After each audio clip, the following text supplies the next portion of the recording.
मेरे चैनल में आप लोगों का स्वागत है। मेरी चैनल को लाइक सब्सक्राइब जरूर करना। सखी हो लागल सावन महीनावाना, चल चली मथुरा नगरियाना।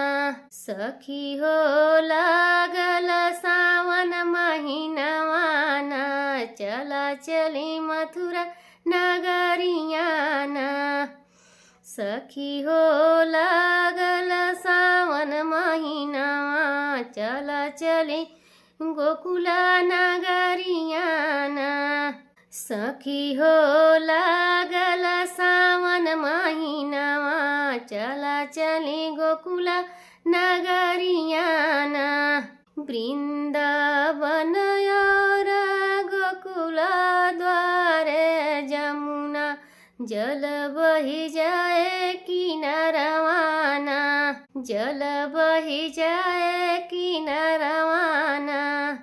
रिम झिम बरसे सावन बदरिया, चला सखी गोकुल नगरियाना।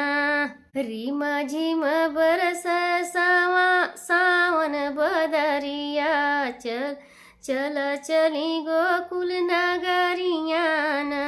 रिम झिम बरसे सावन बदरिया, चल चली मथुरा नगरियाना। रिम झिम बरसे सावन बदरिया, चल चली सखी मथुरा नगरियाना।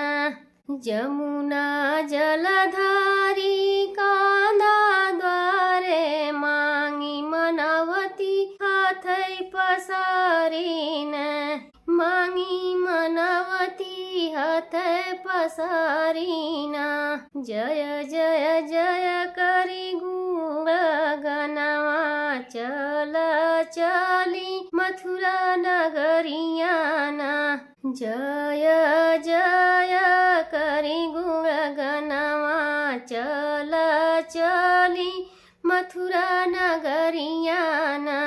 जय जय करी गुणगनवा, चल चली गोकुला नगरियाना।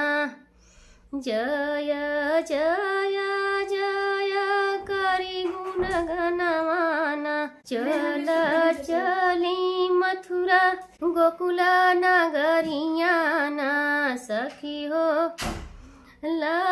सखी हो लागल सावन महीनावा, चल चली गोकुला नगरियाना।